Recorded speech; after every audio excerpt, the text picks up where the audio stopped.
Okay, चलिए हम लोग अपना टॉपिक ऑर्थोगोनल मैट्रिक्स स्टार्ट करते हैं। देखिए ऑर्थोगोनल मैट्रिक्स होता क्या है। सपोज कर लीजिए कोई एक मैट्रिक्स ए है।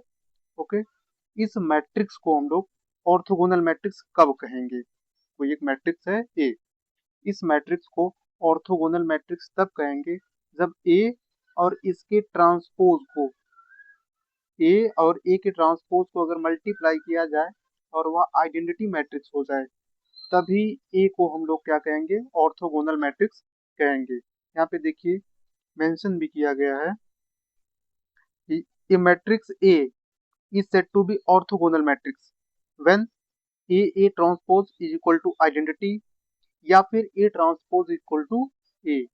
ठीक है, तो इस अगर कोई मैट्रिक्स इस रिजल्ट को फॉलो करती है तो उसे हम लोग क्या बोलते हैं, ऑर्थोगोनल मैट्रिक्स बोलते हैं। ओके, हाँ, ऑर्थोगोनल मैट्रिक्स अगर आपको पता चल जाता है कि ये मैट्रिक्स ऑर्थोगोनल मैट्रिक्स है, ठीक है, तो उसका इनवर्स आप 10 से 15 सेकंड में आसानी से निकाल सकते हैं। कैसे निकालेंगे, जैसे देखिए आपको पता है अगर कोई मैट्रिक्स ऑर्थोगोनल मैट्रिक्स है तो A transpose equal to identity होता है। अब दोनों साइड ए इनवर्स ऑपरेट करवा दीजिए, इधर भी ए इनवर्स ऑपरेट करा दीजिए, ठीक है, और इस साइड भी ए इनवर्स ऑपरेट करा दीजिए, तो क्या हो जाएगा, A transpose equal to A inverse हो जाएगा। इसका मतलब किसी भी ऑर्थोगोनल मैट्रिक्स का इनवर्स जो होता है उसके ट्रांसपोज के इक्वल होता है।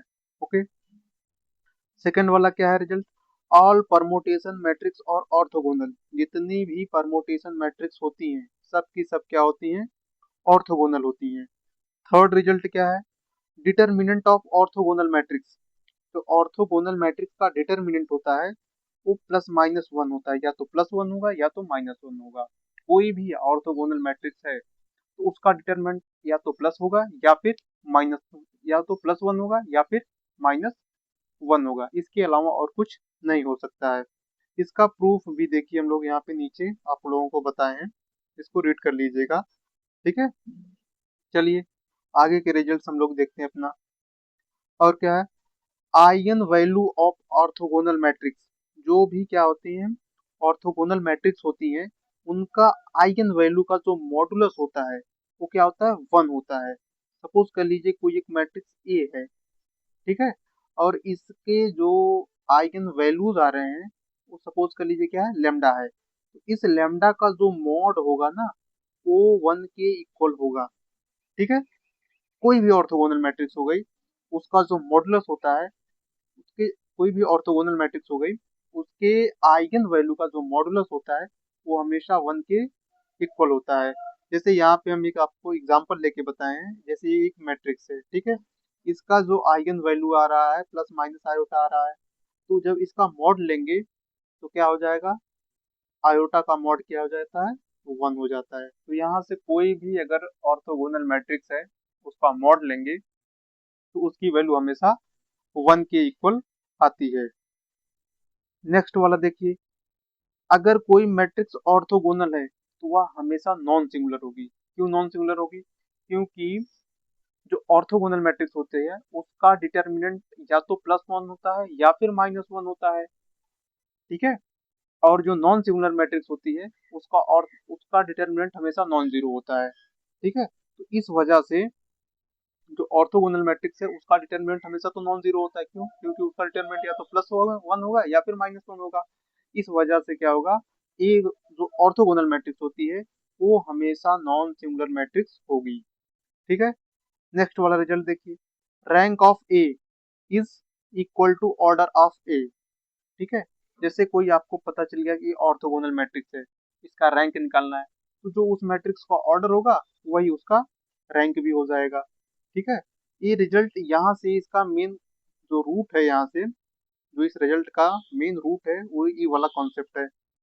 ये वाला कॉन्सेप्ट क्या है, अगर कोई मैट्रिक्स, ठीक है, अगर कोई मैट्रिक्स नॉन, अगर कोई मैट्रिक्स क्या है, नॉन सिंगुलर मैट्रिक्स है, कोई भी मैट्रिक्स अगर वह नॉन सिंगुलर मैट्रिक्स है तो उसका रैंक उसके ऑर्डर के ही हमेशा इक्वल होता है।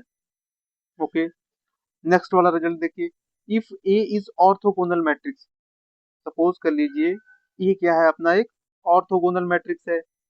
ये अपना जो है एक ऑर्थोगोनल मैट्रिक्स है। ठीक है, तो इसके जितने भी रोज रहेंगे, जितने भी रो, यहाँ पे रो लिखा गया है, ठीक है, जितने भी रोज होंगे वो क्या होंगे, ऑर्थोगोनल सेट होंगे। ऑर्थोगोनल सेट का मतलब कोई भी रो ले लीजिए, जैसे फर्स्ट रो ले लीजिए, फर्स्ट रो में ए बी सी आ रहा है, तो इनके स्क्वायर का सम करेंगे तो वो क्या होगा, हमेशा वन होगा।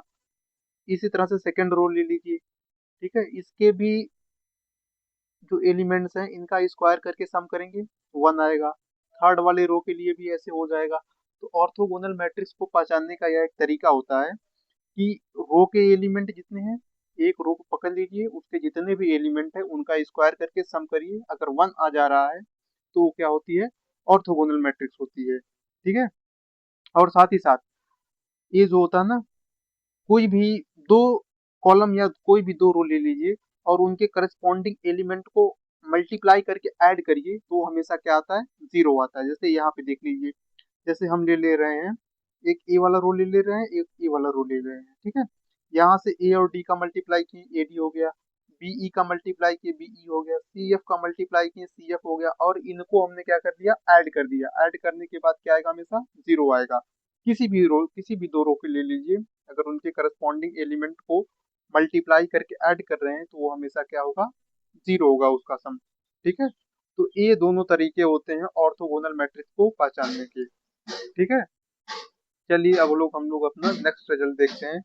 नेक्स्ट रिजल्ट क्या है कि जो ऑर्थोगोनल मैट्रिक्स होती है साइन थीटा कॉस थीटा के टर्म में, जैसे ए अपना एक मैट्रिक्स है, ए साइन थीटा और कॉस थीटा के टर्म में, कॉट नहीं कॉस है, ठीक है, जो कॉस थीटा और साइन थीटा के टर्म में मैट्रिक्स होती है, अगर उस ऑर्थोगोनल मैट्रिक्स का पावर के कर दिया जाए, जैसे उस ऑर्थोगोनल मैट्रिक्स का पावर अगर के कर देते हैं तो ये के जो होता है ये इसके एंगल में चला जाता है।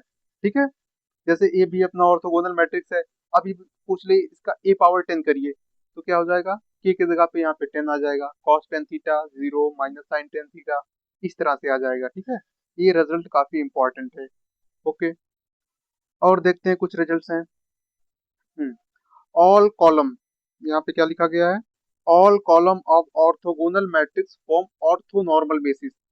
जितने भी कॉलम्स होते हैं ऑर्थोगोनल मैट्रिक्स के वो क्या बनाते हैं, ऑर्थोनॉर्मल बेसिस बनाते हैं। ऑर्थोनॉर्मल बेसिस का मतलब वही, उनके एलिमेंट्स, उनके रो के एलिमेंट्स के स्क्वायर करके ऐड कर देंगे तो क्या बन जाएगा, वन बन जाएगा।